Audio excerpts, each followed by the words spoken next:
नमस्कार दोस्तों। B are academy के इस प्लेटफॉर्म में आपका स्वागत है। और जैसे कि हर वीक के करंट अफेयर्स की क्लास चलती है, उसमें इस बार की करंट अफेयर्स की क्लास में एक थोड़ा सा नया ये है कि हम नोबेल पुरस्कार को भी डिस्कशन करेंगे, तो शायद थोड़ा सा वीडियो लंबा जाए।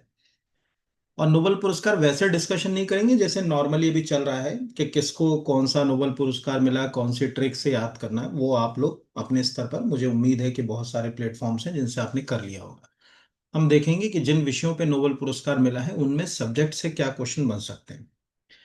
तो स्वागत है आप सबका। जो पहली बार वीडियो देख रहे हैं, मैं उनको ये बता दूं कि हमारा करंट अफेयर्स सब्जेक्ट के साथ कनेक्ट होने वाला करंट अफेयर्स है।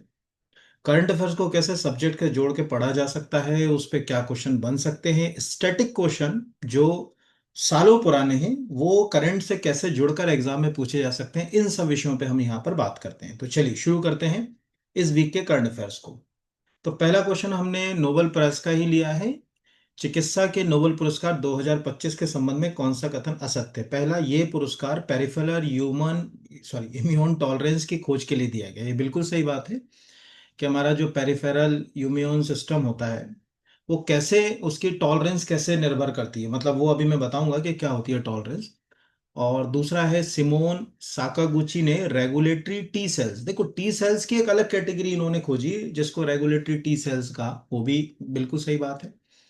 ये पुरस्कार तीन वैज्ञानिकों को संयुक्त रूप से प्रदान किया गया, ये भी सही है। और पेरिफेरल ह्यूमन सिस्टम अस्थि मज्जा और थाइमस में प्रतिरक्षा कोशिकाओं को विकसित और परिपक्व करता है। The peripheral immune system develops the end mature immune cells in bone marrow and thymus, ये गलत है, ये आप याद रखिएगा। हमारे पास दो तरह के इम्यून सिस्टम है, याद रखिएगा। एक है सेंट्रल इम्यून सिस्टम, एक है पेरिफेरल इम्यून सिस्टम। सेंट्रल, अब पहले तो इस आंसर को समझ लीजिए, ये क्वेश्चन जो है वो क्या कितना महत्वपूर्ण है। अगर आपने ठीक से समझ लिया तो आपको बहुत सारे सब्जेक्ट के क्वेश्चन। देखिए हमारे पास जो इम्यून सिस्टम इस समय, हमारे इम्यून सिस्टम के दो हिस्से हैं, एक है सेंट्रल इम्यून सिस्टम, एक है पेरिफेरल इम्यून सिस्टम। हमारे सेंट्रल इम्यून सिस्टम में सबसे इंपॉर्टेंट हमारा जो पार्ट है वो है थाइमस। ये जो आपका गला है यहाँ इस जगह, इसे थोड़ा सा नीचे देखिए, गले में दो ग्लैंड है, एक है थायराइड, जस्ट उसके पीछे की ओर एक है पैराथायराइड, और थोड़ा सा नीचे जाए तो एक ऑर्गन है हमारे पास जिसका नाम है थाइमस। सबसे इंपॉर्टेंट हार्मोन ऑर्गन है हमारे शरीर के अंदर, हमारे इम्यून सिस्टम को तैयार करने में सबसे इंपॉर्टेंट। बचपन में सबसे, जो हम बहुत छोटे होते हैं तब हमारा थाइमस बहुत छोटा होता है, धीरे धीरे ये ग्रो करता है। तो लगभग एडल्ट होते हुए हमारा इम्यून सिस्टम बहुत मजबूत हो जाता है। लेकिन जैसे जैसे हमारी उम्र बढ़ती है तो चर्बी के कारण या फैट के कारण ये सिंक होने लगता है थाइमस, और बुढ़ापे में हमारा इम्यून सिस्टम बिगड़ जाता है। तो सबसे पहले तो आप ये एनसीईआरटी में भी ये आपसे कोई कभी पूछे कि थाइमस का क्या काम है, ये जो थाइमस है कहाँ होता है, तो ये मतलब मैं आपको दिखाता भी जाऊंगा कुछ चीजें। थाइमस हमारे जो है, अगर कहा जाए पहले तो इसका लोकेशन देखिए थाइमस का, जिससे आपको समझ पड़े, ये है थाइमस, यहाँ पर ये जो दिख रहा है यहाँ पर ये थाइमस, ठीक है। और थाइमस का क्या है? Thymus is a organ located in upper upper chest behind the breast bone, is a part of the lymphatic system, is a primary function to mature type of white blood cell, T cells and lymphocyte cells, यानी यहाँ पर thymus में होती है, लेकिन ये central nervous system का हिस्सा है, ना कि पेरिफेरल नर्वस सिस्टम का। ये पहला आपको आज से याद रखना है कि थाइमस ऑर्गन का क्या काम। तो हम चाहकर भी बुढ़ापे में हमारा जो, अगर कहा जाए कि इम्यून सिस्टम कमजोर हो जाता है। हाँ, ये है कि आप ओबेसिटी से बचिए, ये गले के आसपास जो है वो बहुत ज्यादा आपका, मतलब जैसे कहते हैं ना भर जाता है गला, वैसा ना हो। ज्यादा आपको फैट डिपॉजिट्स ना हो, तो भी आपका इम्यून सिस्टम में ये अच्छा काम करता रहता है। तो ये पहला है। दूसरा, अब ये जो सबसे पहले इसमें देखें कि ये गलत क्यों है। तो देखिए दो तरह से हमारे पास, जैसे इसी क्वेश्चन को हम इंटरनेट पर सर्च करें, मतलब क्या क्वेश्चंस बनते हैं उनका नेचर समझना जरूरी है। तो हमारे पास ये जैसे आया एक, एआई का सर्च क्या बोलता है, the statement is partly correct. Partly क्यों करेक्ट बोल रहा है, गलत ही हो। द सेंट्रल इम्यून सिस्टम और इम्यून सेल, ये जो अगर कहा जाए, ये इनका सीधा संबंध होता है थाइमस से, ठीक है, ये ध्यान रखिएगा, थाइमस और बोन मैरो, ठीक है। और पेरिफेरल इम्यून सिस्टम, इनका जो संबंध होता है, इसका सीधा संबंध थाइमस से होता ही नहीं है। ये आप हमेशा याद रखिए। पेरिफेरल का संबंध जो है वो अगर कहा जाए, सीधी सी बात है कि ये किससे है, लिम्फ नोड से जुड़ा हुआ है, स्प्लिन से जुड़ा हुआ है।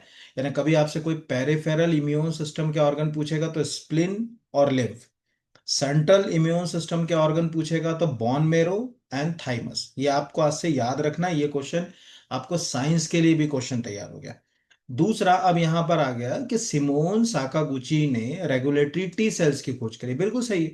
यहां पर लिख रहा है कि भाई ये पुरस्कार तो 2025 में मिला, लेकिन इसकी खोजें बहुत पुरानी। यहाँ दिख रहा है कि तीनों वैज्ञानिकों ने भूमिका शुरू होती है 1995 में सिमोन साकागुची से। तो हमारे लिए सिमोन साकागुची, उन्होंने टी सेल्स में एक अलग टी सेल्स खोजी जिसका नाम है रेगुलेटरी टी सेल। देखो, हमारे शरीर के अंदर जो इम्यून सिस्टम, उसका काम है बाहर से आने वाले किसी रोग से लड़ना। लेकिन उन्होंने बताया कि यार हमारी सेल्स ये भी देखती हैं कि कहीं हमारा इम्यून सिस्टम हमसे ही ना लड़ने लगे। कई बार क्या होता है कि आपकी सेल्स, आपके जो प्रतिरक्षा तंत्र है, वो खुद ही से लड़ने लगता, खुद ही को परेशान करने लगता, और उसके कारण बहुत सारी प्रॉब्लम्स होती हैं। नंबर वन, आपने कई बार देखा होगा लोगों की जो त्वचा होती है वो पूरी सफेद सी हो जाती है। देखा, स्किन का एक रोग होता है, उसको बोलते हैं विटिलिगो। विटिलिगो हो गया, सोराइसिस हो गया, पूरे टाइम खुजान चल रही। कई बार नहीं लगता कि अरे यार ईचिंग हो रही, एक सिट्रेजिन खा ले। क्यों हो रही, कभी सोचा है? हमारा इम्यून सिस्टम ही हमारे शरीर से लड़ रहा है। तो वो जो सोराइसिस है, रूमेटाइड अर्थराइटिस है, हाथ पैरों में जो अगर कहा जाए दर्द बना रहना, बुखार बना रहना, ठीक है बेटा, टाइप ए की जो डायबिटीज है, आपके पेनक्रियास पे अटैक कर दिया। और एक सबसे सिंपल बताता हूँ, आप गेहूं खाते हैं, हम और सब, आप और सब हम गेहूं खाते हैं। कई लोगों को जब वो रोटी खाते हैं तो उनकी इंटेस्टाइन्स उसको डाइजेस्ट नहीं कर पाती, उसको परेशान करती है, उसको बोलते हैं सिलियक डिजीज। कभी पढ़िएगा कहीं, जो है वो जितने भी गिलेट्स प्रोटीन जिनमें होता है, मोस्टली अगर कहा जाए गेहूं और राई जैसे जो उसमें बहुत होता है, तो उससे सिलियक नाम का रोग हो जाता है। तो आप समझिए कि हमारा शरीर खुद ही अपने आप से लड़ रहा है। वो हमको टाइप ए डायबिटीज दे सकता है, वो हमको सिलियक डिजीज दे सकता है, वो हमको अर्थराइटिस दे सकता है, वो हमको विटिलिगो दे सकता है। विटिलिगो सबसे खराब है इसमें। ठीक है, क्योंकि क्या होता है ना, कई बार जो अगर कहा जाए कि हमने तो चाहा नहीं तब भी हमको सफेद धब्बे बन गए पूरे शरीर के ऊपर। ठीक है, तो वो विटिलिगो, कभी आप सोचिए कि क्यों होता है आखिर। केवल स्व प्रतिरक्षा तंत्र हमारा बिगड़ गया। पर ये रिसर्च हमारे क्यों काम आ रही है अभी, हम क्यों इसके ऊपर चर्चा कर रहे हैं? इसीलिए कि अगर हम इस पेरिफेरल इम्यून टॉलरेंस को प्रॉपर समझ पाए, तो भविष्य में हम इन्हीं सेलों की सहायता से कैंसर को खत्म कर देंगे। जब हमारे शरीर में अनवांटेड सेल ग्रोथ होगी कैंसर की, तो हमारी सेल्स कहेंगी यार मारो इसको, तो कैंसर की समस्या खत्म हो जाएगी। भविष्य में आपकी डायबिटीज की समस्या खत्म हो जाएगी। यानी ये हो पाएगा, ये एक मास्टर स्विच है जो इन फ्यूचर आप देखिएगा कैंसर जैसी बीमारियां बहुत झटके से खत्म हो जाएंगी। एक वैक्सीन लगेगा और वो जो है वो हमारे शरीर के अंदर एक ऐसा इम्यून सिस्टम आ गया, उसने देखा यार ये अनवांटेड सेल ग्रोथ हो रही, क्यों हो रही है ग्रोथ, हमको तो जरूरत ही नहीं सेल की, मारो इस सेल को, खत्म करो। इस तरह से जो रेगुलेटरी टी सेल्स हैं, वो हमारे शरीर में सबसे इंपॉर्टेंट रोल प्ले करेंगी। अब आपके देखिए, मैंने हमेशा बोला ना, आप अपने स्तर पर भी पढ़ रहे हैं।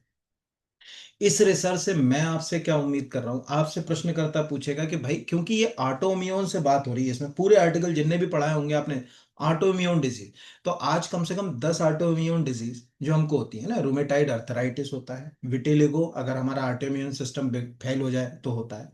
ठीक है, टाइप ए डायबिटीज भी इससे होती है, हालांकि वो बाय बर्थ भी होती है, जेनेटिक भी होती है, लेकिन टाइप ए डायबिटीज जो हमारे पेनक्रियास से जुड़ी है। सिलियक डिजीज जो पूरी तरीके से गेहूं के कारण, ठीक है, मतलब जो सिलियक डिजीज है उसके पीछे का सबसे इंपॉर्टेंट जो कारण होता है वो गेहूं ही होता है। मतलब सबको नहीं होता, लेकिन किसी किसी व्यक्ति को जो रहता है कि भैया अपन ने जो अगर कहा जाए ब्रेड खाई या गेहूं खाया, इस तरह का कुछ जो अगर कहा जाए कि चीज खाई जिसमें ग्लूटेन नाम का प्रोटीन, ये याद रखिएगा जिनको ज्ञान ना हो। जैसे कभी आपसे कोई पूछे कि भाई आजकल कोदो कुटकी की बात क्यों हो रही है, क्यों हम मिलेट्स की बात कर रहे हैं, तो आप क्या आंसर करोगे? भाई वो कोदो कुटकी मिलेट्स मोटे अनाज बाजरा, उनमें ग्लूटेन नाम का प्रोटीन होता ही नहीं है। और ये प्रोटीन हमारे शरीर में सिलियक नाम का एक रोग पैदा कर सकता है जो हमारे स्व प्रतिरक्षा तंत्र से जुड़ा हुआ बेकार है। ये हो गया। प्लस इसके अलावा क्या सीखा आपने कि थाइमस, क्या काम है थाइमस का, ये एनसीईआरटी में भी और क्वेश्चन आवे, थाइमस का काम है हमारे इम्यून सिस्टम को प्रॉपर बनाए रखना। तो यहां पर आपको दिख रहा है पेरिफेरल इम्यून टॉलरेंस के ऊपर ये रिसर्च है, और 3 वैज्ञानिकों को मिला है। तीनों के नाम मुझे उम्मीद है कि आपको जो है वो याद रखना ही चाहिए। दूसरे क्वेश्चन पे आते हैं। दूसरा है, निम्नलिखित में से किस वैज्ञानिक को 2025 में रसायन के नोबेल पुरस्कार से सम्मानित नहीं किया गया है ना? Susumu Kitagawa, Richard Robson, Omar M Yaghi और जॉन क्लार्क। तो जॉन क्लार्क को नहीं दिया। अब इसमें भी समझिएगा, जिन 3 वैज्ञानिकों को केमिस्ट्री का नोबेल पुरस्कार मिला है, उन तीन वैज्ञानिकों में से एक वैज्ञानिक जो है उसका नाम मेडिसिन के नोबेल पुरस्कार वाले वैज्ञानिक से मिलता जुलता है, जापानी नाम। इसीलिए ये आपको नुकसान पहुंचा सकता है क्वेश्चन एग्जाम में, क्योंकि कंफ्यूजन देखो, यहाँ जापान के लिखा है सुसुम कितानावा, ठीक है, ये हो गया केमिस्ट्री में। और ऊपर अभी हमने क्या देखा, यहां पर अगर कहा जाए सागा कुची, जापान के।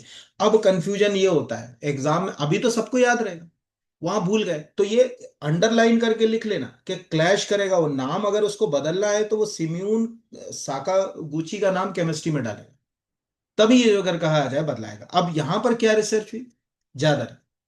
पानी को स्वच्छ बनाने और ऊर्जा को अच्छी तरह से सहेजने के लिए स्मार्ट फिल्टर बनाया। अभी हमारे लिए सिंपल कंसेप्ट है, अगर हम रिसर्च को देखें, मेटल, ठीक है, organic framework. Metal organic framework को हम देसी भाषा में समझे तो ज्यादा अच्छे से समझ पाएंगे।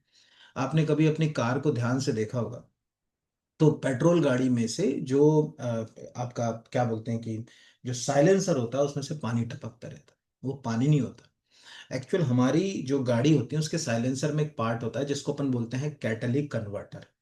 इस कैटलिक कन्वर्टर का काम होता है टॉक्सिक गैसों को न्यूट्रलाइज करना। ठीक है, जितनी भी हार्मफुल गैसेस हैं उनको न्यूट्रलाइज कर देता है, इससे वो गैसें नुकसान नहीं पहुंचाती। तो उसमें क्या हो रहा है कि उसमें कुछ मेटल्स की प्लेट्स हमने यूज करी और उसमें कुछ सर्टेन ऐसे मेटल्स यूज किए, कुछ ऐसे आयन यूज किए जो हार्मफुल गैसेस की इक्वेशन को बदल रही। फॉर एग्जाम्पल, कार्बन मोनोऑक्साइड एक बहुत ही हार्मफुल गैसेस है, व्हाइट सी कलर की होती, और वो अगर हमारे ब्लड में आ जाए तो हमको वॉमिटिंग, चक्कर, बेहोशी और मृत्यु भी हो सकती है। लेकिन कार्बन डाइऑक्साइड ऐसे हार्मफुल नहीं, कार्बन डाइऑक्साइड टॉक्सिक नहीं, कार्बन मोनोऑक्साइड टॉक्सिक है। तो सीओ और CO2 में जमीन आसमान का अंतर। अगर वो कैटलिक कन्वर्टर सीओ को किसी तरीके से CO2 में कन्वर्ट कर दे, मतलब उसकी इक्वेशन को बदल दे, तो हमें उसके हार्मफुल नेचर को देखने का मौका नहीं मिलेगा। यही सब काम मेटल ऑर्गेनिक फ्रेमवर्क में हो रहा है। फ्यूचर में मेटल ऑर्गेनिक फ्रेमवर्क से आप जिस कमरे में बैठे हो उस कमरे के, आज हम एसी से, ठीक है, एसी क्या कर रहा है, कमरे की जो वाटर वेपर है उसको बाहर फेंक रहा है, बहुत लंबी प्रक्रिया। आज अगर हम कोई ऐसी मेटल ऑर्गेनिक फ्रेमवर्क तैयार कर ले जिससे हवा के मॉलिक्यूल्स उससे टकरा रहे हैं और वो पानी को में कन्वर्ट हो रहे हैं और गिरा रहे हैं, ये बिल्कुल वैसा है जैसे हम कृत्रिम वर्षा करते हैं। देखा होगा कि हम उसमें जो है वो सिल्वर नाइट्रेट, सोडियम क्लोराइड आदि से कृत्रिम वर्षा करते हैं, वैसा ही रिसर्च इन्होंने किया। तो फ्यूचर में हम रेगिस्तान में पानी की समस्या को खत्म कर पाएंगे। कोस्टल जो रीजन है भारत के, जहां भी आपने देखा होगा बड़ी ह्यूमिड क्लाइमेट होता है। कभी आपका कोई दोस्त हो वो दिल्ली, मतलब अगर कहा जाए बंबई में, मद्रास में बड़ा ह्यूमिड क्लाइमेट, वहां के ह्यूमिड क्लाइमेट में इस तरह की प्लेट से हम उस ह्यूमिडिटी से पानी अलग कर लेंगे तो पानी की तकलीफ को हम खत्म कर पाएंगे। जिन कैटलिक कन्वर्टर्स पे हम लाखों रुपए खर्च कर रहे हैं, ये देखिए कैटलिक कन्वर्टर गाड़ियों में, कैटलिक कन्वर्टर सभी की गाड़ियों में आजकल तो नए BS6 इंजन में तो सभी में कैटलिक कन्वर्ट है। ये इस तरह का कैटलिक कन्वर्ट, इसमें क्या हो रहा है कि हम कुछ मेटल्स यूज कर रहे हैं। ये क्या कर रहा है, हार्मफुल गैसेस को न्यूट्रलाइज कर रहा है। जैसे यहां पर आप देखिए, ये अगर हम इसी फोटो को देखें, वो HC को, CO को और नाइट्रस के ऑक्साइड को कन्वर्ट कर रहा है H2O, CO2 और N2 में। ये तीनों ही हार्मफुल नहीं है, लेकिन ये तीनों ही हार्मफुल है। तो ये जो कैटलिक कन्वर्टर काम कर रहा है, वैसा ही काम इन फ्यूचर अगर कहा आ जाए कि हम इससे करेंगे, तो ये बहुत अच्छा नोबेल पुरस्कार है। और जैसे मैंने कहा कि आप ध्यान रखिए कि प्रयास की कोई सीमा नहीं होती। आप ध्यान से देखिए, इनमें एक व्यक्ति ऐसा है जिसकी उम्र है 60 साल और एक व्यक्ति ऐसा है जिसकी उम्र है 88 ईयर। दोनों की उम्र के बीच 28 साल का अंतर है। ठीक है, ये ध्यान रखिएगा आप, जो समझ मैं जो कहना चाह रहा हूँ। तो इस तरह से ये भी एक इंपॉर्टेंट जो है वो क्वेश्चन जो है वो आपके लिए जो है वो हो सकता है। और क्यों मैंने बोला कि सुसुम कितानावा क्यों याद रखना है, क्योंकि क्लैश करेगा पहले वाले सिमोन साकागुची से। ये क्लैश करेगा ना, इसीलिए पूछना है आपको, मतलब याद रखना है। तीसरे क्वेश्चन पे जाते हैं, तो तीसरा क्वेश्चन देखते हैं, बस एक सेकंड होल्ड कीजिए। अगला जो है वो है द मेलनकॉली ऑफ रेसिस्टेंस उपन्यास निम्न से किसके द्वारा लिखा गया। ठीक है, अब ये प्रश्न क्यों आ सकता है। देखिए, साहित्य का नोबेल पुरस्कार इस बार का ऑलमोस्ट आपने सबने पढ़ लिया हो, किसे मिला ये हम पढ़ के बैठे हुए हैं। लेकिन उनकी कौन सी रचना सबसे प्रसिद्ध है, क्या हम इसके ऊपर पढ़ के बैठे, यानी प्रश्न तो यही। तो ये जैसे यहाँ पर देखें कि क्रासना हकोई को साहित्य का नोबेल पुरस्कार, 300 पन्नों का उपन्यास एक वाक्य में, कहते हैं पूर्ण विराम तो ईश्वर तय करता है। हो सकता है ये स्टेटमेंट पूछें कि किसने कहा है कि पूर्ण विराम तो ईश्वर तय करता है। ये कथन हाल ही में किस प्रसिद्ध साहित्यकार के द्वारा दिया गया? क्योंकि उनके उपन्यास की खासियत है कि उसमें कभी भी जो है वो फुल स्टॉप नहीं होता। वो अपने उपन्यास को जब लिखते हैं तो उसमें सेमीकोलन और कॉमा का उपयोग करते हैं।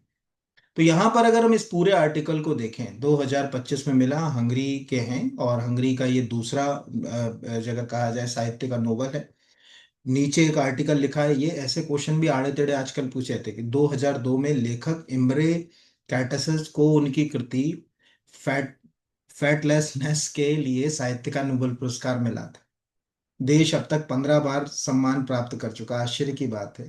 हंगरी जैसे देश जिसकी आबादी, मैं आप क्या बताऊं, अगर मैं आपको हंगरी की जो है वो पॉपुलेशन बताऊंगा तो आपको शर्म आ जाएगी कि हमारे मध्य प्रदेश राज्य की आबादी से कितना कम।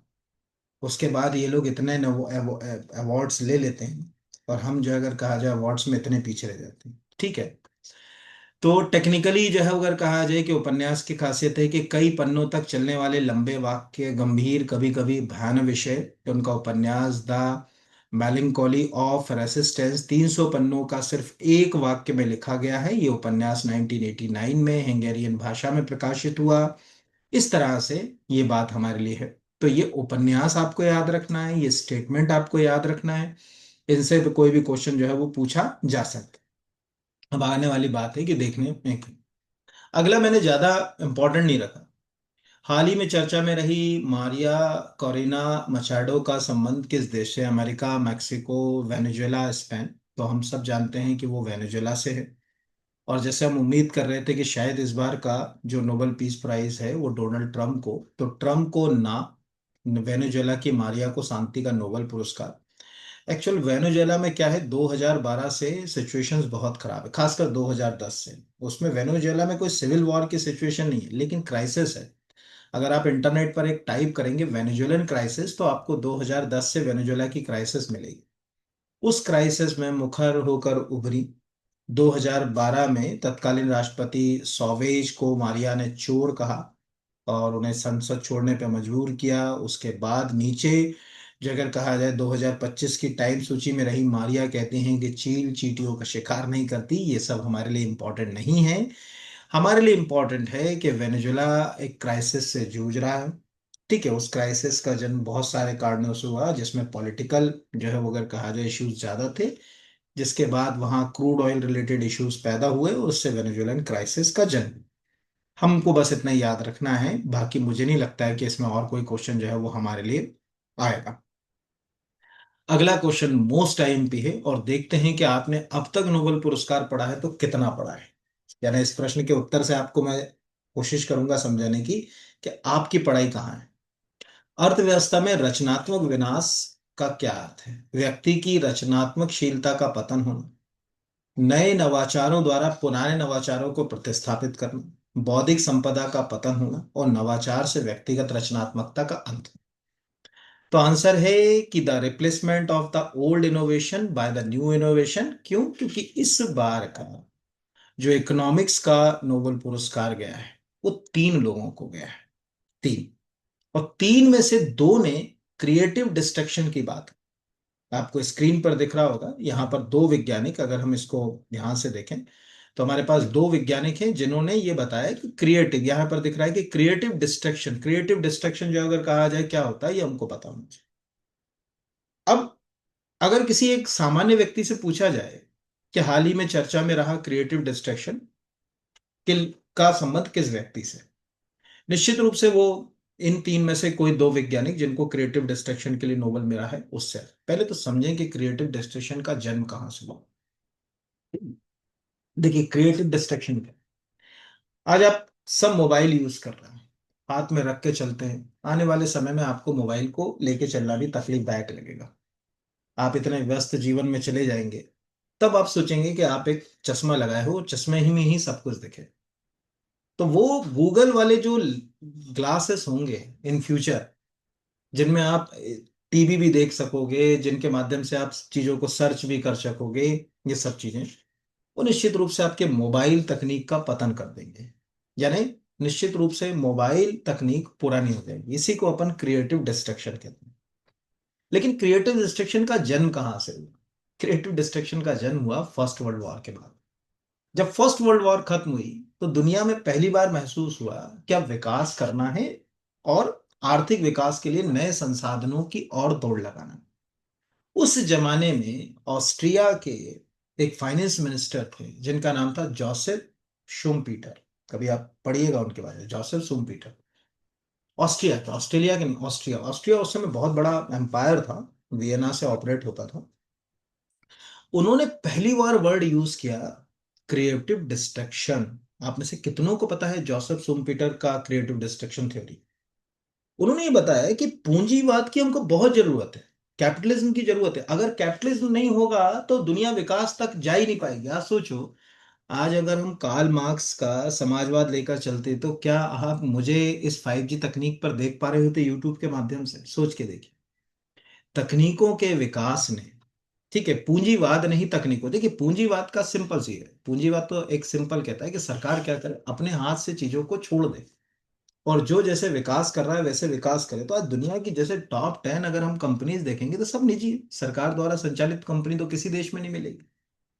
तो उन्होंने जब फर्स्ट वर्ल्ड वॉर खत्म हुई 1918 में, तो उन्होंने ये विचार रखा कि अगर अगर कहा जाए कि कुछ आगे करना है, उन्नति करना है, विकास करना है, तो पुराने विचारों को त्यागना पड़ेगा, और उनका नाश होगा तभी नए विचार आएंगे। इसी को कहा गया क्रिएटिव डिस्ट्रक्शन।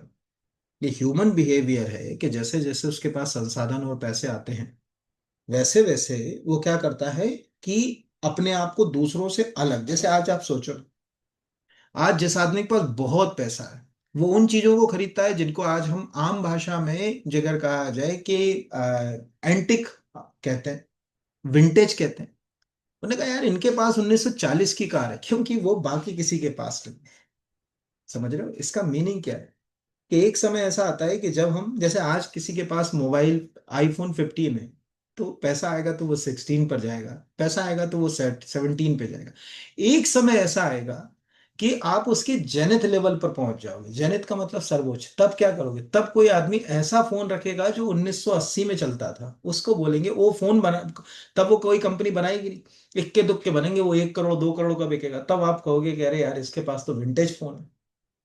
तो मेरा ये मानना है कि हर विचार, जैसे कोविड आया तो ऑफलाइन कोचिंग्स के उसने मॉडल को ध्वस्त करने की कोशिश करी, तो ऑनलाइन कोचिंग का एक बड़ा जो अगर कहा जाए नेटवर्क खड़ा हो गया समाज में। यही सब क्रिएटिव डिस्ट्रक्शन कि नया जो अगर कहा जाए तकनीकें पुरानी तकनीकों का स्थान हमेशा लेती हैं, हमेशा लेती हैं। ठीक है, और जब ये लेती हैं तो निश्चित रूप से उससे विकास होता है, अर्थव्यवस्था को पुशअप मिलता है। यही क्रिएटिव डिस्ट्रक्शन। तो मैं आपसे उम्मीद करूंगा कि आप इसको तो पढ़िए, बट आप कम से कम जोसेफ शूमपीटर का नाम, जोसेफ शूमपीटर, अरे यार शूमपीटर की जगह क्या हो गया, एक सेकंड, ये उसने ऐसे ही दे दिया यहाँ पर।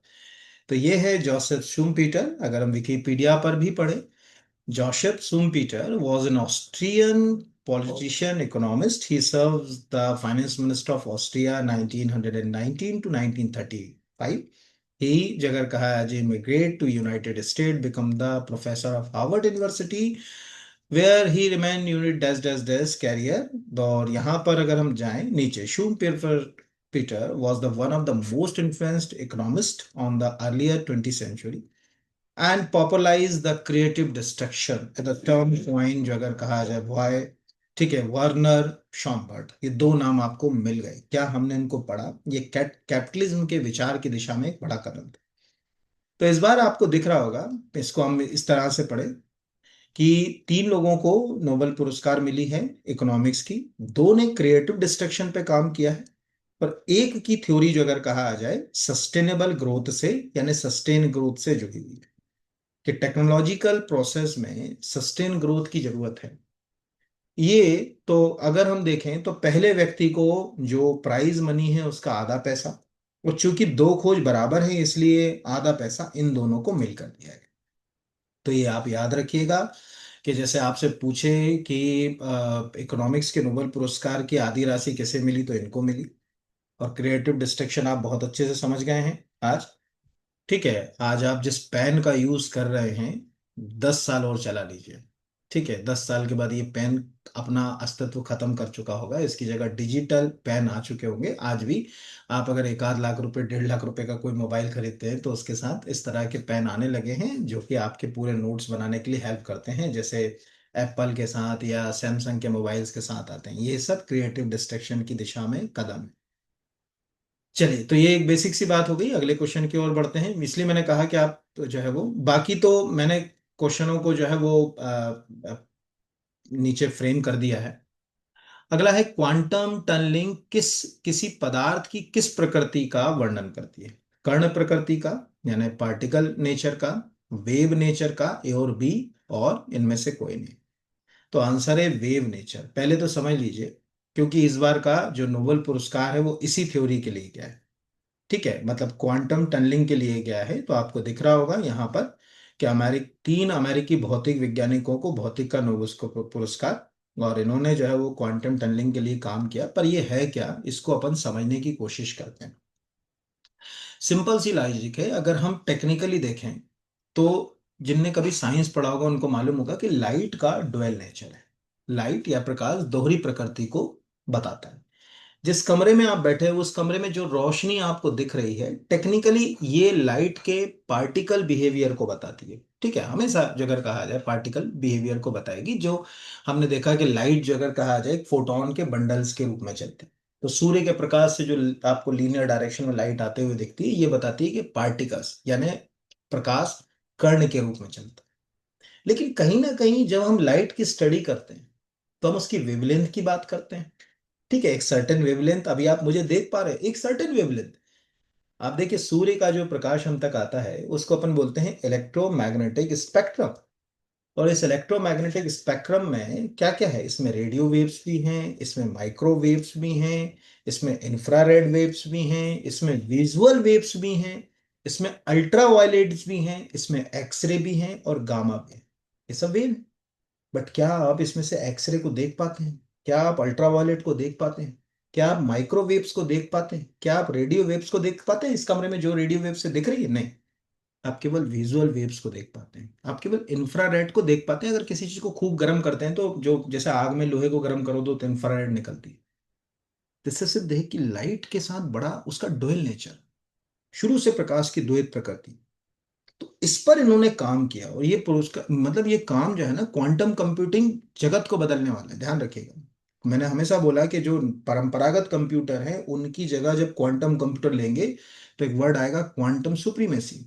और हमारे जो शास्त्रों में लिखा है ना वो सच हो जाएगा। अब आप कहोगे शास्त्रों में लिखा है वो सच कैसे हो जाएगा? सपोज मान के चलिए, इसको हम सिंपल वे में समझें। आप, ठीक है, अपने आप को एक पार्टिकल मानिए, कण, है ना, लेकिन आपके पास क्या है, एक ऊर्जा भी है।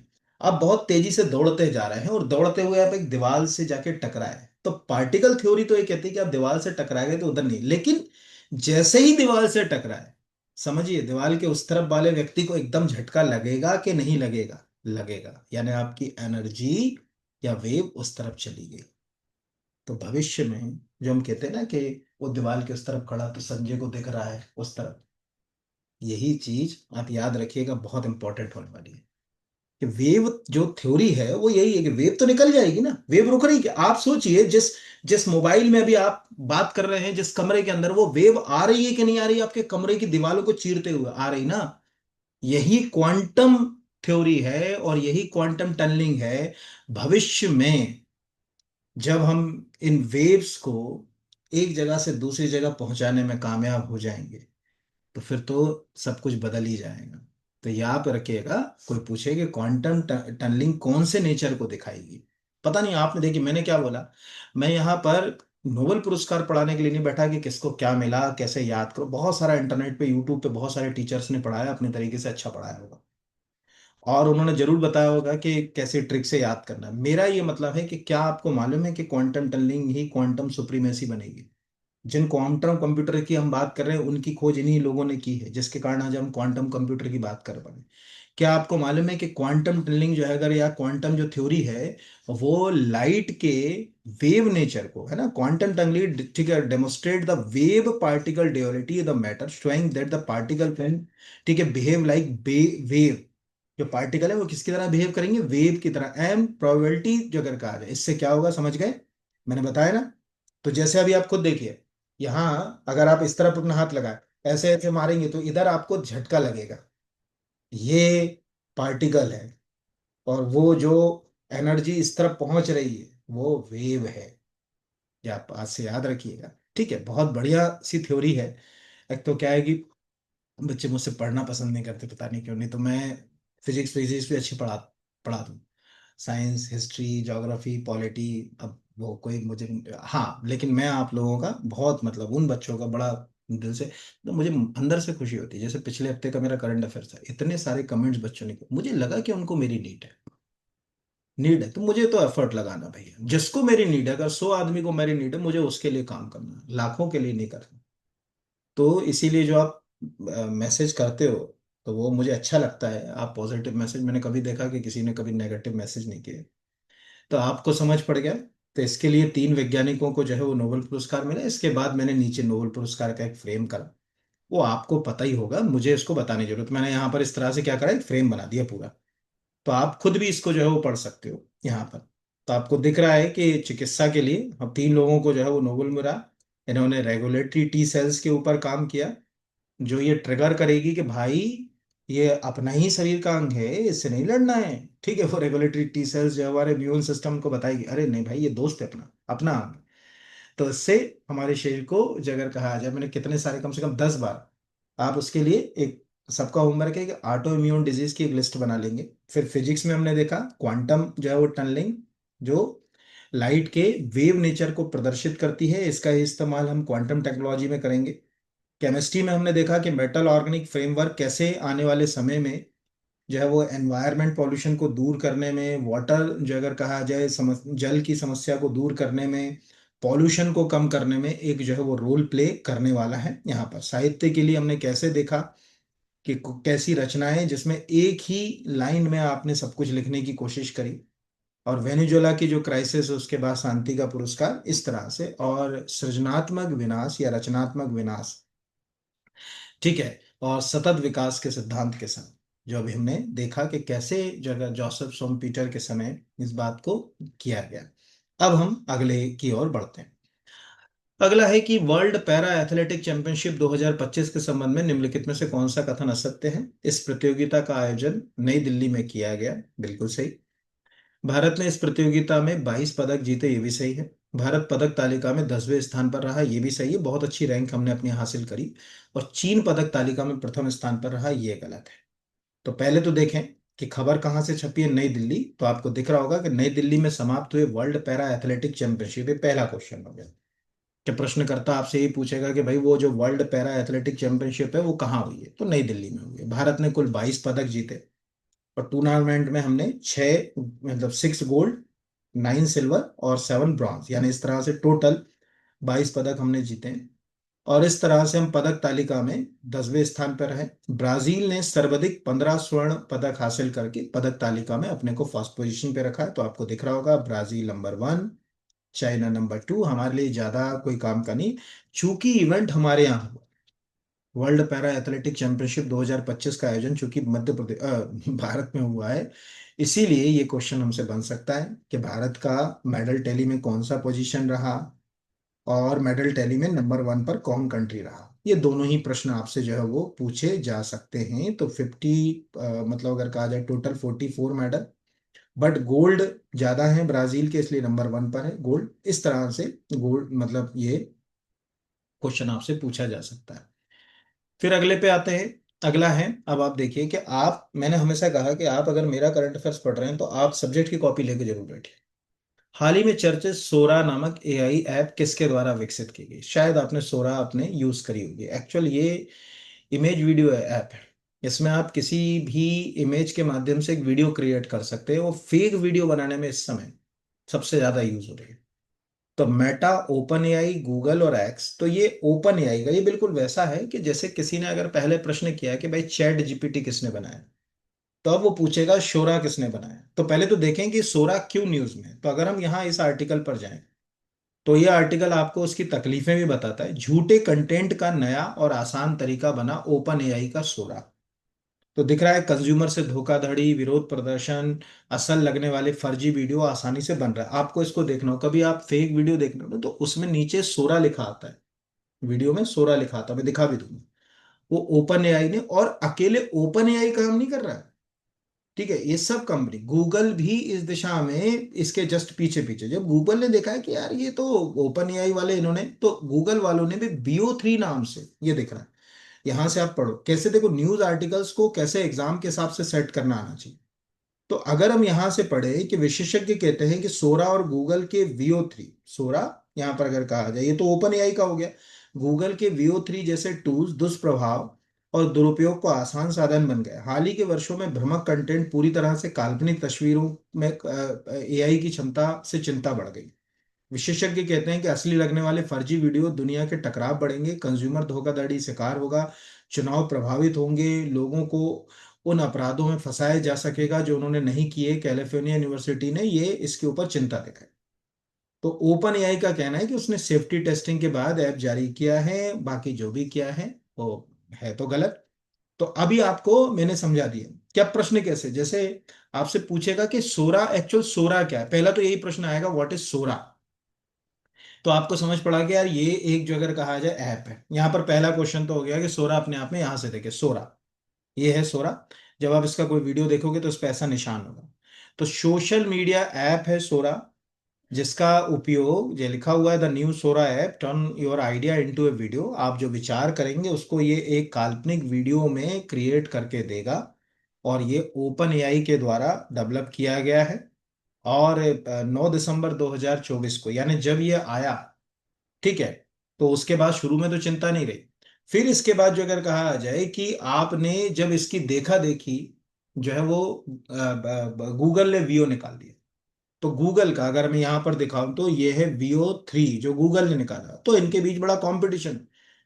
तो create a VO3 T point अगर कहा जाए, तो आपसे कोई पूछे यहाँ पर, तो वीओ गूगल डीप माइंड विकसित किया गया एक टेक्स्ट टू वीडियो मॉडल है। दोनों आ गए, यानी दोनों में आपको याद आ गए कि सोरा और VO3 दोनों टेक्स्ट जो आपने टाइप किया उसको काय में कन्वर्ट कर देंगे, वो वीडियो में। तो ये ऐप है और ये चिंता का विषय है। तो ये क्वेश्चन ऐसे एग्जाम में पूछे जाते हैं, इसी में जो है अगर कहा जाए यहाँ पर। अगला और खतरनाक है, हाल ही में चर्चा में रहा एनी चैटबॉट किस कंपनी द्वारा विकसित किया गया, एक्स। यही देखो, आज आपको कितने चैटबॉट बता, मतलब ऐप को बता दिए, सोरा बता दिया, VO3 बता दिया, ठीक है, और ये तीसरा है एनी। तो मेटा, गूगल, याहू, तो XAI एलन मस्क की कंपनी है, ये भी बहुत विवाद में है। तो देखें, यहाँ पर आपको दिख रहा है अमेरिका के 44 राज्यों ने XAI को लिखा पत्र, एलन मस्क के वर्चुअल रोमांस चैटबॉट को लेकर चिंता। एलन मस्क ने क्या करा, इरोटिक कंटेंट के लिए, कामुक बातों के लिए, कामुक कंटेंट के लिए दो, जो अगर कहा जाए चैटबॉट, ये लोगों से बात करते ठीक है, अगर कहा जाए कामुक बातें करते भाई। तो लिखा हुआ XAI ने जुलाई में एनी और वैलेंटाइन नाम के दो सेक्सुअली चैटबॉट लॉन्च किए। ये चैटबॉट्स यूजर को वर्चुअल रोमांटिक और उत्तेजक अनुभव देते हैं। एनी 22 साल की एनीमे स्टाइल कैरेक्टर है जो यूजर के साथ फ्लर्ट करती है, बातचीत के लेवल को बढ़ाने के लिए ज्यादा बोल्ड कंटेंट अनलॉक होता है। वहीं वैलेंटाइन एक मेल कैरेक्टर है जो ट्रेवल स्टोरीज, रोमांटिक बातें करता है। इससे सामाजिक प्रभाव, खासतौर पर बच्चों को लेकर एक्सपर्ट चिंता जता रहे हैं। और इसमें जो अगर कहा जाए, अभी ये विवाद काफी खड़ा हो गया है और अब ये लेटर न्यूज में है। तो आपको ये बात समझ पड़ा, वेनेजुएला, सॉरी वैलेंटाइन, ठीक है, या जो अगर कहा जाए एनी, VO3, ये सब जैसे वो अपने को याद रखना। नॉर्मली तो हमने जो अगर कहा जाए, इससे पहले क्या चैटबॉट्स देखे जो नॉर्मली आपको बुनियादी सूचनाओं तक लेकर आते हैं, जिनको अपन AI असिस्टेंट बोलते हैं। सबसे ज्यादा अभी जैसे अगर कहा जाए कि गूगल का, गूगल में जेमिनी, तो जेमिनी AI असिस्टेंट, आपको कोई चीज खोज करना है वहां तक ठीक है, लेकिन आपको मिसयूज उनका हो जाए तो गड़बड़ है।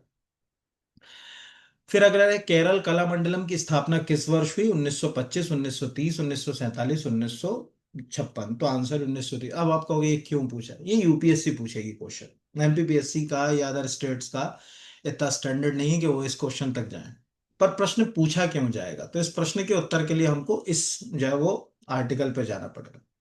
केरल कलामंडलम में पहली बार मुस्लिम लड़की ने कथकली किया। तो स्टोरी छपी है, उसको अगर हम ध्यान से देखें, वो स्टोरी हमको क्या कह रही है, वो कह रही है एक सेकंड। केरल के प्रतिष्ठित नृत्य संस्थान केरल कला मंडलम ने पहली बार एक मुस्लिम लड़की ने कथकली नृत्य का डेब्यू किया। एक सेकंड। यहाँ पर आपको दिख रहा होगा, 16 साल की सबरी गुरुवार शाम को अपने पसंदीदा जो है वो किरदार में कृष्ण वेश में मंच पर उतरी। 1930 में स्थापित इस संस्था के 95 साल के इतिहास में ये पहली बार कोई मुस्लिम लड़की ने कथक कली, अगर कहा जाए, का जो है वो डांस जो है वो पेश किया है या प्रस्तुत किया है, तो उस हिसाब से ये क्वेश्चन जो है वो बन सकता है। तो ये बहुत ही, देखो केरल अपने कई क्लासिकल डांस के लिए फेमस है, वहाँ कथकली भी फेमस है, वहाँ का मोहिनी अट्टम भी फेमस है। ठीक है, केरल में दो हैं, एक है कथकली, एक है मोहिनी अट्टम। उसको मंच पर लाने में सबसे महत्वपूर्ण इंस्टीट्यूशन है केरल कला मंडलम। ठीक है, ये याद रखिए। और आप अपने, अगर आप यूपीएससी की तैयारी करते हैं तो आपको केरल कला मंडलम के बारे में थोड़ा पढ़ना भी चाहिए। ठीक है, क्योंकि भारत में क्लासिकल जो विरासतें हैं हमारी, उनको बचाए रखने में सबसे पुराने संस्थानों में से एक है, 95 ईयर से काम कर रहा है केरल कला मंडलम। ठीक है, तो ये आपको याद रखना है, बाकी हमको कुछ याद रखने की जरूरत इसमें नहीं। हाल ही में चर्चा में रही क्रांति गौड़ और दीप्ति शर्मा का संबंध किस खेल से? क्रिकेट। अब ध्यान से देखिएगा ये क्वेश्चन कैसे उल्टे हो जाते हैं। यूं तो वुमेन क्रिकेटर्स को हम बहुत, मतलब जैसे ज्यादा लोग देखते नहीं, हालांकि देखना चाहिए क्योंकि उससे भी हम, वो भी हमारा अंतर्राष्ट्रीय प्रतिनिधित्व कर रहे हैं, और उनका भी एक बड़ा, जो अगर कहा जाए कि रोल। हम वुमेन क्रिकेटर्स में से उन क्रिकेटर्स के नाम ज्यादा जानते हैं जो अपनी एक अलग पहचान बना चुकी है। जैसे हरमनप्रीत का नाम हमको मालूम है, सबको पता है, ऐसा कोई नहीं होगा जिसको जो है वो नहीं पता होगा। स्मृति मंधाना का नाम सबको पता है। लेकिन नई जो खिलाड़ी हैं, हमें उनके बारे में भी तो देखा। लगातार चौथा रविवार पाक, तो भारत और पाकिस्तान के बीच जो वुमेन वर्ल्ड कप हुआ अभी चल रहा, उसमें जो अगर कहा जाए भारत ने पाकिस्तान को 88 रन से हराया। तो इसमें जो आर्टिकल छपा उसमें ध्यान से देखो क्या लिखा है। भारत ने महिला वर्ल्ड कप में रविवार को पाकिस्तान से 88 रन से हराकर जीत हासिल करी। क्रांति गौड़ और दीप्ति शर्मा ने तीन तीन विकेट लिए। भारत के क्रिकेट में लगातार चौथे रविवार को ये सब हो रहा है। अब आपको दिख रहा है कि यहाँ पर दो खिलाड़ी आपको मिल रहे हैं, एक का नाम है क्रांति गौड़। आप खुद अपने आप से प्रश्न कीजिए, अगर आपको ये प्रश्न एग्जाम वाला पूछ ले कि क्रांति गौड़ का संबंध किस खेल से है या दीप्ति शर्मा का संबंध किस खेल से, तो हमसे कितना बनता। ऐसे क्वेश्चन एग्जाम में जो है वो पूछे ही जाते हैं यहाँ पर। अगला है, हाल ही में चर्चा में रहा एफ सी इंगोलस्टाइट फोर नामक प्रसिद्ध क्लब किस देश में स्थित है? अब आप बताइए, आप में से कितनों ने ये क्वेश्चन पढ़ा है, ईमानदारी से बताइए, और आप में से कितनों को इसका आंसर पता है, और ये क्यों न्यूज में, मतलब ये क्लब जो है वो भी क्यों न्यूज में, अपनी ईमानदारी से बताइएगा, क्योंकि ये लगभग 10-12 दिन पुराना है। ठीक है, तो चलिए अब हम जाते हैं। ये क्लब है जर्मनी का। अब ये क्लब क्यों न्यूज में है, तो उसकी खबर आपको दिख रही होगी। विचारपुर मिनी ब्राजील के खिलाड़ी पहुंचे जर्मनी।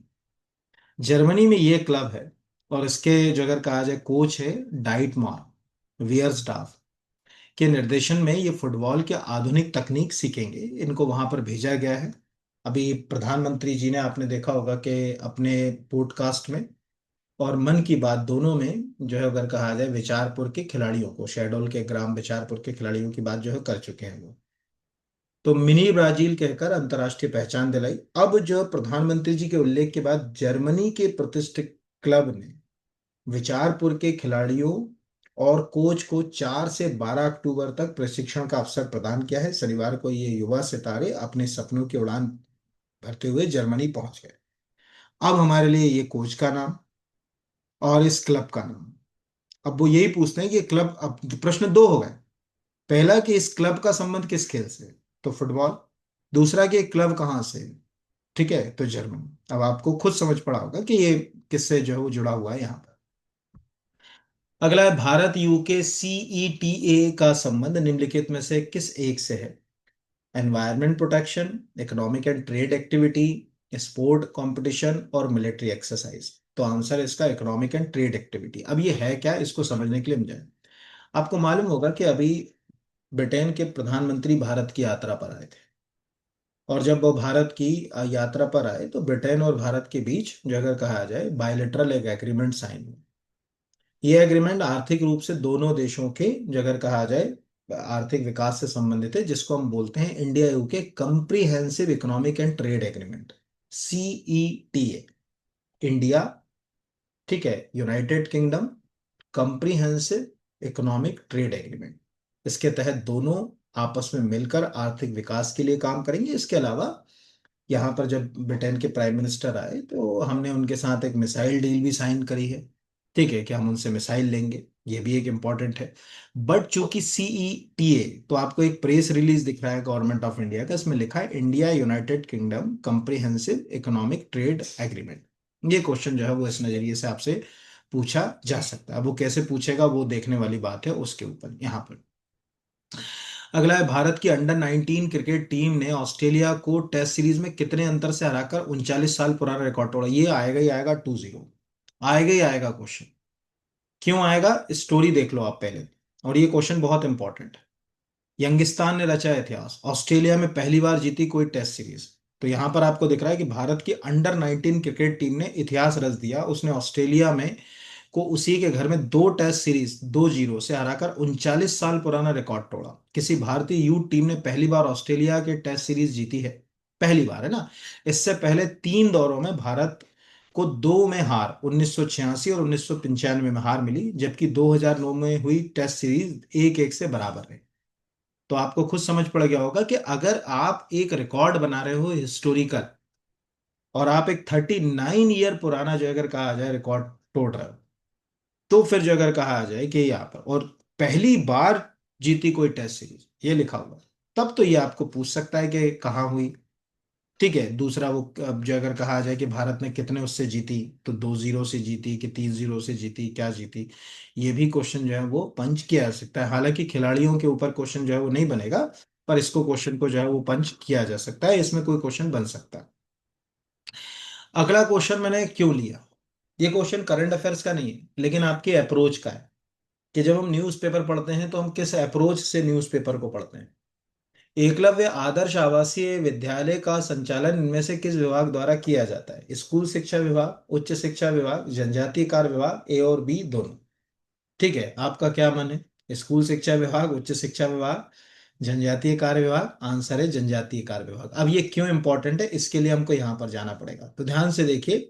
एक सिंपल, ये करंट अफेयर्स का क्वेश्चन है। मैंने क्या कहा कि जरूरी नहीं कि मैं हमेशा करंट अफेयर्स की क्लास ले रहा हूं तो करंट अफेयर्स, मुझे सब्जेक्ट से भी जोड़कर आपको सिखाना भी है। अगर आप पिछले 2-3 एग्जाम्स को ध्यान से देखेंगे तो उन एग्जाम्स में बहुत सारे ऐसे क्वेश्चन पूछे गए, जैसे उन्होंने कहा भाई कलेक्टर किस विभाग से जुड़ा हुआ है, तो जनरल एडमिनिस्ट्रेशन डिपार्टमेंट, GAD। तो कुछ चीजें हमारे आसपास है, जैसे आपके आसपास कोई गाड़ी पुलिस की घूम रही होगी तो MP03 लिखा होगा, भाई हमने जो है वो RTO का नंबर उनको दे दिया है।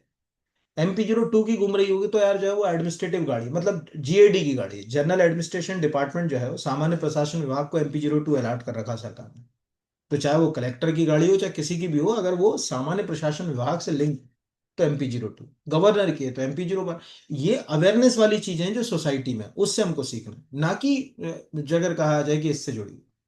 तो नीचे लिखा है जनजातीय कार्य विभाग के अधीन आने वाले एकलव्य आदर्श आवासीय विद्यालयों, जनजातीय कार्य विभाग के अधीन आने वाले एकलव्य आदर्श आवासीय विद्यालयों के शिक्षकों के थोकबंद तबादलों के मामले में। बाकी हमें कोई लेना देना नहीं है, ना हमको आर्टिकल पढ़ना है। हमारे क्वेश्चन काम का था कि ये एक्चुअल जो है वो जुड़ा हुआ है, तो किससे जुड़ा हुआ है, तो इससे जुड़ा हुआ है, ये अपने को समझ पड़ा। अगला है प्रवर्तक टेक्नोलॉजीज फाउंडेशन, जो कि भारत में पहली 5G कोर नेटवर्क परीक्षण लैब है, किसके द्वारा संचालित की जा रही है। IIT Madras, IIT Indore, CDAC Pune, IIT Bombay. तो इसका आंसर है IIT मद्रास। अब ये क्वेश्चन क्यों इंपॉर्टेंट है, अगर हम यहाँ पर इस आर्टिकल को देखें, IITM यानी IIT मद्रास पहली 5G सिक्योरिटी टेस्टिंग लैब, क्या लिखा हुआ, IIT मद्रास द्वारा संचालित प्रवर्तक टेक्नोलॉजीज फाउंडेशन देश की पहली 5G कोर नेटवर्क परीक्षण लैब बन गई है। ठीक है, इसे दूर संचार विभाग से सर्टिफिकेशन मिला है। यह लैब अब 5G मोबाइल टेलीकॉम उपकरणों सिक्योरिटी की टेस्टिंग, यानी आप सोचिए, अभी तक हम 5G टेक्नोलॉजी व इस तरह के उपकरणों के लिए दूसरे देशों पर निर्भर थे, हमारे पास खुद का स्वदेशी कोई टेस्टिंग मॉड्यूल नहीं था। अब हमारे पास खुद का एक स्वदेशी टेस्टिंग मॉड्यूल आ गया तो उसका बेनिफिट हमको मिलेगा यहाँ पर। तो उस नजरिए से चूंकि पहली है तो हो सकता है कि आपको क्वेश्चन जो है वो पंच करने वाला क्वेश्चन पंच कर ले। अगला क्वेश्चन भी करंट अफेयर से नहीं है लेकिन न्यूज़पेपर में करंट से जुड़ा हुआ है, इसीलिए। हाल ही में चर्चा में रहा मंजूरी बांध मध्य प्रदेश के किस जिले में, श्योपुर, ग्वालियर, बालाघाट, रतलाम। आंसर इसका श्योपुर। प्रश्न क्यों लिया है, उसके लिए हम न्यूज़पेपर पर जाएं। बहुत सारे न्यूज़पेपर में आर्टिकल आया, ऐसा नहीं कि मैंने यही दैनिक भास्कर ही लिया। मैं चूंकि दैनिक भास्कर पढ़ता हूँ, हमारे मध्य प्रदेश में सबसे ज्यादा बिकता है, इसलिए हम दैनिक भास्कर को फोकस कर रहे हैं यहाँ पे। बाकी न्यूज़पेपर आप पढ़ते हो तो उसमें भी आया होगा। तो देखा, चीतों के कारण कुर्नों में मांजूरी बांध पर रोक। नीचे लिखा हुआ है श्योपुर जिले की अहेली, ये एग्जैक्टली बरसाती नदी है। तो एक छोटी सी नदी, कोई आपसे एक आध ऐसी क्वेश्चन आजकल आड़े टेढ़े पूछने लगे हैं, अहेली नदी कहाँ है, दिमाग खराब हो गया। मंजूरी बांध कहाँ है, दिमाग खराब हो गया। तो श्योपुर जिले में अहेली नदी पर बनने वाले मंजूरी बांध को केंद्र ने फिलहाल रोक दिया है। केंद्रीय पर्यावरण मंत्रालय ने साफ कहा कि जब तक प्रोजेक्ट चीते से एनओसी नहीं मिलती, तब तक 740 हेक्टेयर आरक्षित वन भूमि का डायवर्जन नहीं होगा। अब हमारे काम का क्या। इस पे एक पूरा बड़ा पेज में आर्टिकल आया, 2 दिन तक ये आर्टिकल मैंने देखा, तो मुझे लगा कि यार ये डैम, फिर मैंने जब इस डैम के बारे में पढ़ा तो मुझे पता चला कि यार 400-500 करोड़ रुपए खर्च हो रहा है इस डैम के ऊपर। तो मैंने कहा यार तो अच्छा डैम है फिर। तब हमें ये समझ पड़ा कि यार ये प्रश्न ऐसे अगर पूछ लिया जाए कि मंजूरी बांध मध्य प्रदेश में कहाँ है, या किस नदी के ऊपर जो अगर कहा जाए, तो अगर हम किसी गाइड को या बुक को फॉलो करें तो हम तक आंसर तक हम जा ही नहीं पाएंगे, हमको उलझा देगा वो। तो हमें समझ पड़ेगा ही नहीं कि यार श्योपुर में, हाँ जो बच्चा श्योपुर का होगा इस क्लास में वो जरूर मैसेज कर देगा कि बिल्कुल सर हमारे यहाँ है, हमने जो अगर कहा जाए इसको सुन रखा। अगला है, हाल ही में यूपीआई भुगतान प्रणाली को स्वीकार करने वाला 8वां देश कौन सा है। इराक, इंडोनेशिया, अल्जीरिया, कतर, ये क्वेश्चन बहुत आते हैं। जब तक कोई नया देश नहीं आ जाए तो पहले तो ये आ जाएगा कि अब तक भारत का यूपीआई जो है उसको कितने देश उपयोग कर चुके हैं।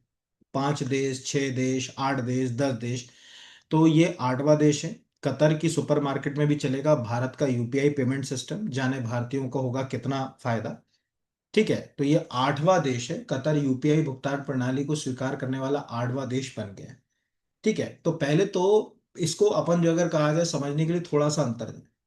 देखिए, भारत में जो ऑनलाइन ट्रांजैक्शन है उसमें सबसे जो अगर कहा जाए जो चर्चित काम है, मतलब जो है प्रोडक्ट, वो है यूपीआई। अब यूपीआई हम तक आया कैसे, ये भी देखें। तो एक कंपनी है जिसका नाम है national payment corporation of India, NPCI. NPCI ने हमें इतने सारे प्रोडक्ट दिए हैं ऑनलाइन ट्रांजैक्शन के लिए कि आप सोच लें इस समय भारत में सबसे ज्यादा ऑनलाइन ट्रांजैक्शन अगर कहा जाए, अगर प्लेटफॉर्म्स हैं तो वो एनपीसीआई के। देखो, फोन पे यूपीआई सर्विस दे रहा है। यूपीआई प्रोडक्ट फोन पे का नहीं है, जैसे अपन कहते हैं ना गूगल पे, अमेजॉन पे, पेटीएम, ये सर्विस प्रोवाइडर है उस यूपीआई को यूज करने के लिए। पर यूपीआई इन्होंने बनाया नहीं, यूपीआई जो है वो national payment corporation of India का प्रोडक्ट है।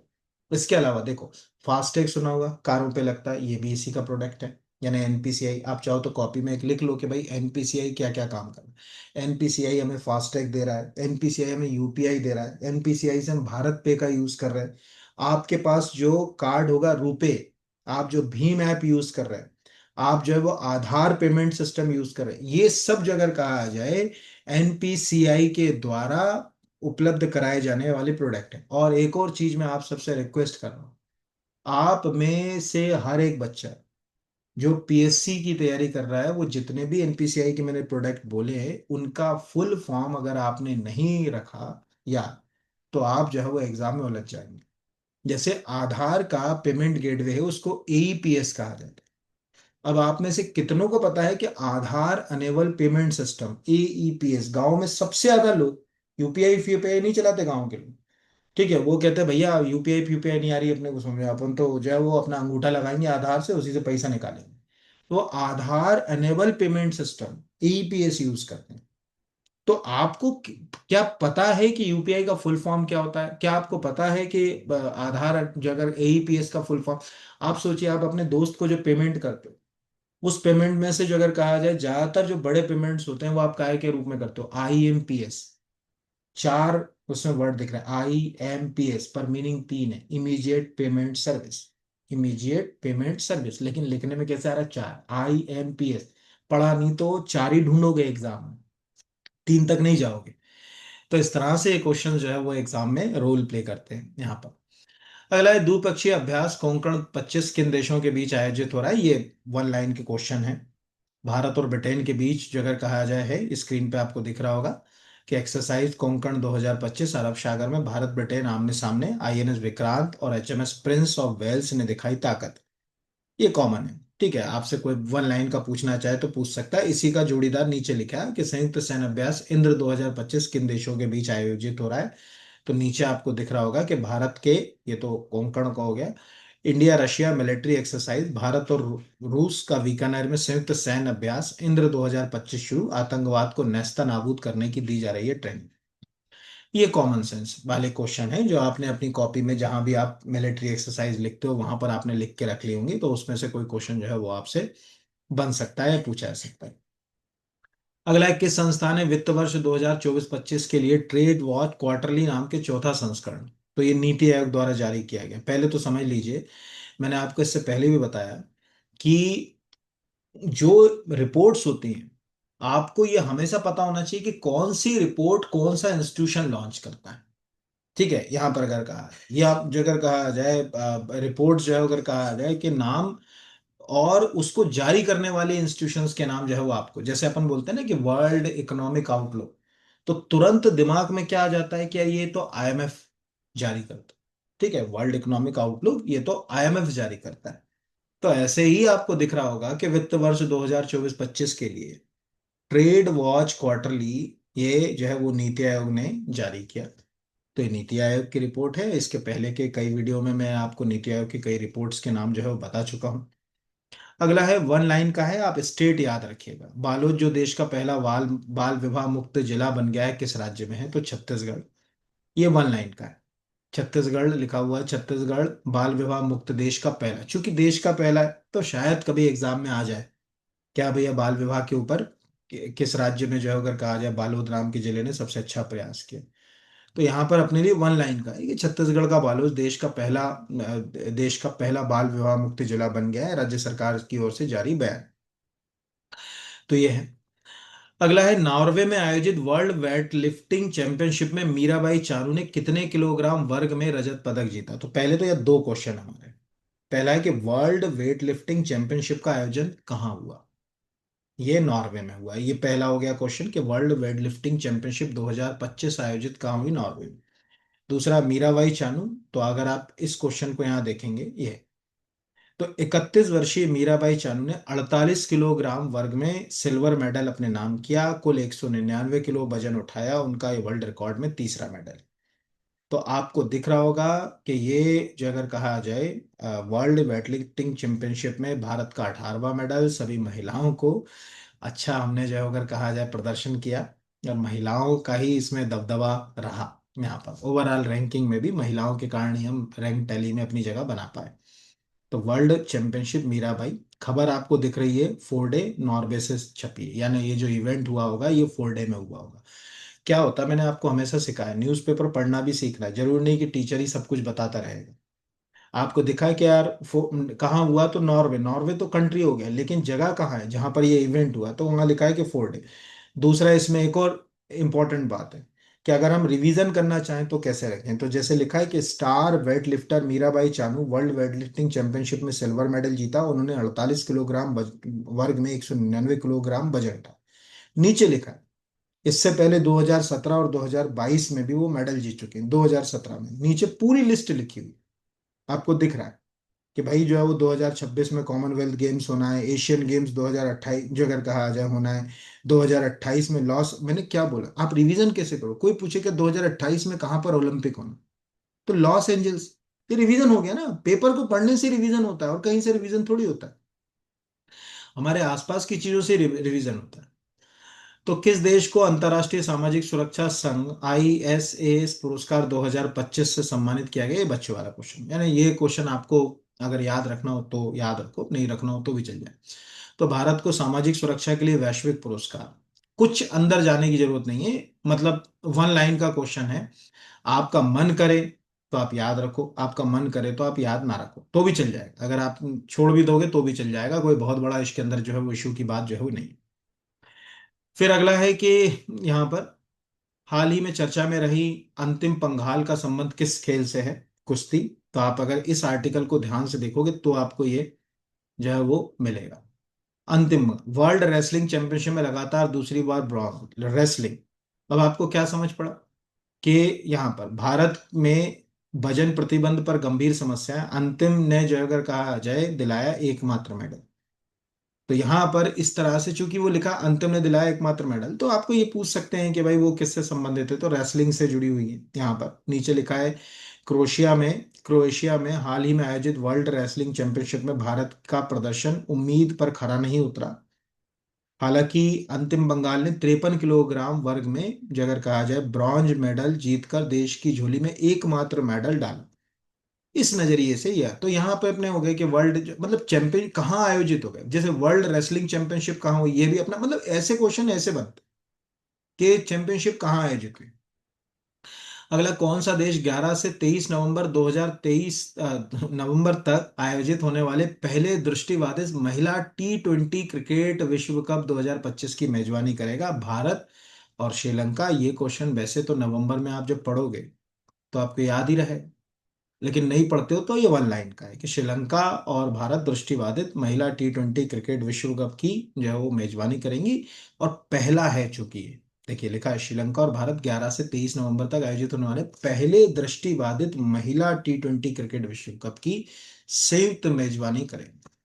तो ये जगह कहा आ जाए कि आपको जो है वो मतलब पता होना चाहिए, और इसमें से कोई ना कोई क्वेश्चन जो है वो आपको आता है, ऐसे ही क्वेश्चन आते हैं।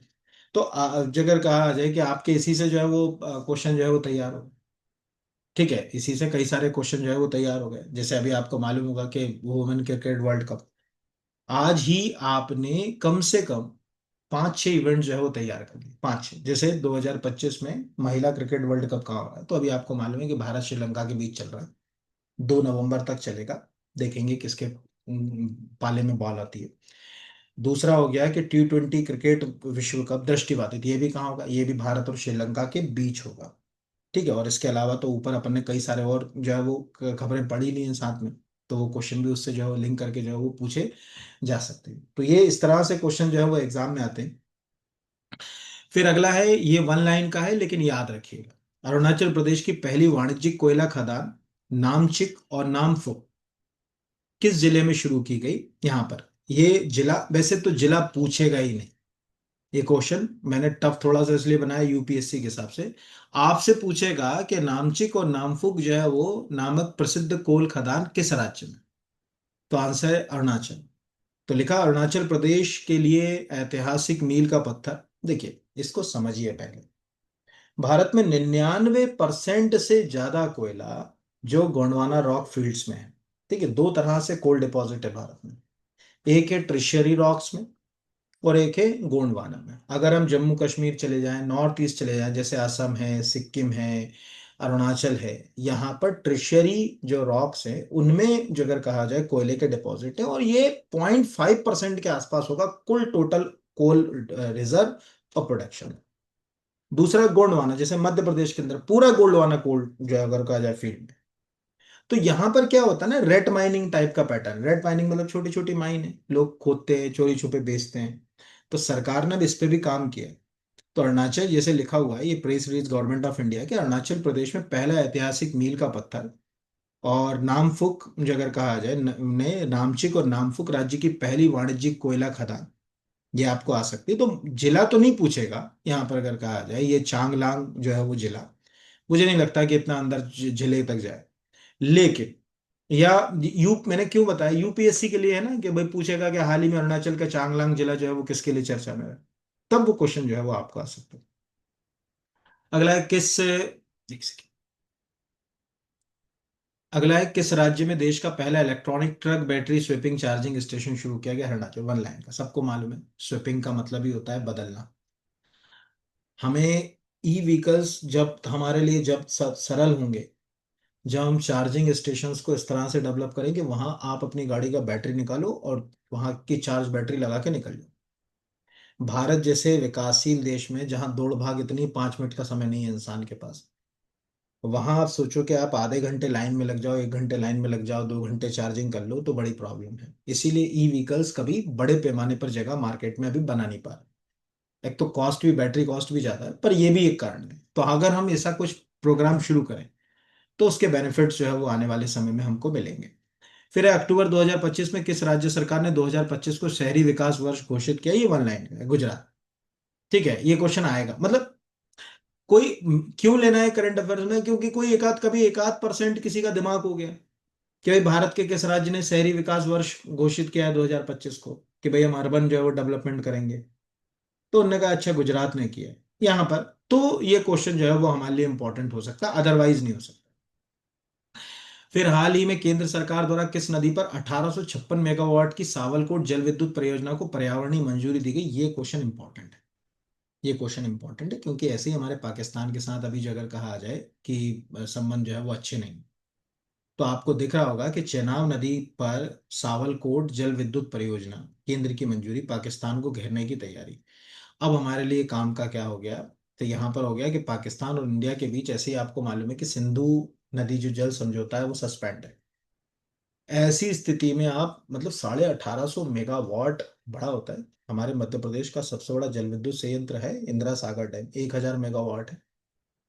ठीक है, 1000 मेगावाट टोटल प्रोडक्शन करता है। यानी आप सोचोगे इसमें कितना ज्यादा प्रोडक्शन। उस नजरिए से देखा जाए तो ये तो अपने आप में भी जो अगर कहा जाए बड़ा प्रोजेक्ट है। तो आपको हो सकता है कि पूछ ले कि किस नदी के ऊपर है। तो बड़ा कंफ्यूजन हो जाता है कि यार झेलम है कि चिनाव है कि ये रावी है, यानी वहां पर जो अगर कहा जाए। अगला क्वेश्चन बहुत इंपॉर्टेंट नहीं है लेकिन उलझाने के लिए मैंने लिया। पेपर सेटर कैसे हो जाए? दुनिया का सबसे ऊंचा ब्रिज ग्रैंड कैनियन किस देश में? अभी आपको देखो, ग्रैंड कैनियन जैसे ही नाम आता है ना दिमाग में, तो अमेरिका की एक नदी आ जाती है कोलोराडो। वो अपने बड़े बड़े जो अगर कहा जाए कैनियन बनाती है, मतलब वो जो अगर कहा जाए बड़ी आई आकार की गहरी घाटियों के उससे होते हुए बहती है। वैसे ही कैनियन, गॉर्ज जैसी गहरी खाई जैसी जो संरचना है वो हमारे मध्य प्रदेश के अंदर नर्मदा बनाती है। भेड़ा घाट के आसपास जाओगे तो नर्मदा ऐसे आई। देखो नदी क्या होती है, दो तरह से इरोजन करके स्ट्रक्चर्स बनाती है। जो पर्वतीय नदियां होती हैं उनमें क्या होता है कि पानी का फ्लो बहुत तेज होता है, इसीलिए वो ऊपर, इसको आप नदी मानो ये वाला टिप है, तो वो क्या करती हैं धीरे धीरे इरोजन करके ऐसा स्ट्रक्चर बनाती हैं, ऐसा हजारों सालों में ऐसा। इसको बोलते हैं वी शेप वैली। लेकिन जो जगह कहा जाए प्रायद्वीपीय नदियां जैसे नर्मदा, वो ये वाले हिस्से को धीरे धीरे गहरा करके ऐसा स्ट्रक्चर बनाती है, आई। तो आई आकार की संरचना है, हालांकि नदियों में एस आकार के स्ट्रक्चर्स, आई आकार की संरचनाएं, वी आकार की ये सब नदियों के अपरदन से बनता है। यू आकार के जो संरचनाएं वो हिमनद बनाते हैं, ग्लेशियर, वो नदियां नहीं बनाती। तो ग्रैंड कैनियन जो अगर कहा जाए ये न्यूज में है चाइना, लेकिन जब हम ग्रैंड कैनियन वर्ड यूज करते हैं, ठीक है, मतलब दुनिया का सबसे ऊंचा पुल बना, रोमांच का डेस्टिनेशन ग्रैंड कैनियन ब्रिज। तो अगर मान के चलो दिमाग आ गया यार ग्रैंड कैनियन हमने सुना तो है ऐसा कुछ नाम, तो ग्रैंड कैनियन जो अगर कहा जाए तो कोलोराडो रिवर जो अगर कहा जाए, तो अगर आप यहां पर ऐसे लिखें ग्रैंड कैनियन एंड रिवर, तो आपको जो अगर कहा जाए कि पूरी स्टोरी जब भी खुलेगी वो एरिजोना की कोलोराडो की खुलेगी, लिखा the grand canyon is the step side the canyon curve in the Colorado river, Arizona US. और यही भारत में हमारे नर्मदा यही काम कर रही है, गौर जैसी पतली पतली संरचनाओं से। तो ये बड़े विशाल, तो क्या होता है ना कि प्रश्न वहां कंफ्यूज कर गया। आप तो सही हो, आपने सही समझा, लेकिन प्रश्न ने आपको कंफ्यूज कर दिया। तो प्रश्न ने कंफ्यूज कर दिया तो ये यहां पर हो गई। किस राज्य ने ज्ञान यज्ञ मंडप नामक डिजिटल लाइब्रेरी की शुरुआत की है? ये वाला प्रश्न ऐसे कोई काम का नहीं, ये क्यों यहां पर है ध्यान से समझिएगा। ये क्वेश्चन यूपीएससी में आएगा, एमपीपीएससी का स्ट्रेंथ नहीं है इस क्वेश्चन का। पुरी में बनेगा जगन्नाथ मंदिर में डिजिटल लाइब्रेरी। अब आप ध्यान से देखिए, इसका नाम रखेंगे ज्ञान यज्ञ मंडप, ये भी हमारे लिए काम करने। यहाँ पर ये है कि वो लोग क्या करेंगे, जो उनके पुराने परंपरागत जो दस्तावेज है उनको सुरक्षित रखेंगे, उनके दुर्लभ दस्तावेजों को सुरक्षित रखेंगे। वो उस हिसाब से जो अगर कहा जाए यहाँ पर कि पुरानी रघुनंदन लाइब्रेरी की जगह आपसे भी पूछ लेंगे रघुनंदन लाइब्रेरी चर्चा में रही, रघुनंदन लाइब्रेरी कहाँ है, क्या कहोगे? इस तरह से ये क्वेश्चन है। तो आज की क्लास में आपने देखा कि थाइमस का इम्यून सिस्टम में कितना रोल होता है, बॉन मैरो से कैसे हमारी जो अगर कहा जाए इम्यून सेल्स जो है वो परिपक्व होकर निकलती हैं। टी सेल्स के अलावा एक और टी सेल का पैटर्न है 1999 1995 में खोजा गया, रेगुलेटरी टी सेल्स, जो हमें कई तरह की अगर कहा जाए कि ऑटो इम्यून डिजीज से जो है वो बचाती हैं। कम से कम 10-12 ऑटो इम्यून डिजीज मैंने बताई। टाइप ए डायबिटीज के बारे में जो है वो बताया आपको कि हाँ भाई ये भी ऑटो इम्यून है। आपको अर्थराइटिस हो रहा है उसमें भी इसका जो है वो रोल है। यहाँ पर प्रश्न ऐसे ही आते हैं एग्जाम में। तो बहुत धन्यवाद। और मैं सबसे पहले तो आपको, उन बच्चों को, सबको ही, जिन्होंने पिछले हफ्ते खूब सारे कमेंट किए ना, तो मैं मोटिवेट हो गया थोड़ा। अब मुझे लगा कि मुझे आप लोग थोड़ा सा, अभी मैं थोड़ा सा सुधार कर रहा हूँ, और उसका नेक्स्ट वीक में आपको सुधार दिख जाएगा। मैं 10-10 15-15 मिनट के डायरेक्ट अपनी ऐसे ही रिकॉर्ड करके आपको हिस्ट्री, ज्योग्राफी, पॉलिटी, इकोनॉमिक्स पढ़ाने की शुरुआत करूंगा। पहली स्टोरी में सुनाऊंगा आपको दिल्ली सल्तनत की, 1206 से 1290 तक की। और 15-20 मिनट में सुना दूंगा, तो कहानी के रूप में सुनाऊंगा। आप उसको सुनिएगा और मुझे बताइएगा कि आपको कितना मजा आया और कितनी समझ आई। अगर वो चीज़ चल पड़ी, यानी आपको अच्छी लगी, तो फिर हम वो भी एक सेशन रखेंगे, उसमें आपको history, geography, polity, economics, environment सब करा दूँ, धीरे धीरे करके। तो बहुत धन्यवाद। खूब उन्नति कीजिए। और आप में से अगर कोई एमपीपीएससी के किसी कोर्स को, खासकर फूड सेफ्टी ऑफिसर या किसी कोर्स को लेना चाहता है, तो अभी ऐप के ऊपर काफ़ी ऑफर्स भी हैं। आप ऐप को डाउनलोड करके कोर्स पे क्लिक करेंगे, इस नीचे एक स्टोर करके फीचर है, इस पे क्लिक करेंगे। कोर्स पर जब आप क्लिक करेंगे, तो नीचे एक ऑफर कोड दिखेगा, उस ऑफर कोड को क्लिक करके आप ऑफर अवेल कर सकते हैं, वो देख सकते हैं। तो बहुत धन्यवाद। खूब उन्नति कीजिए, आगे बढ़िए। सबको धन्यवाद।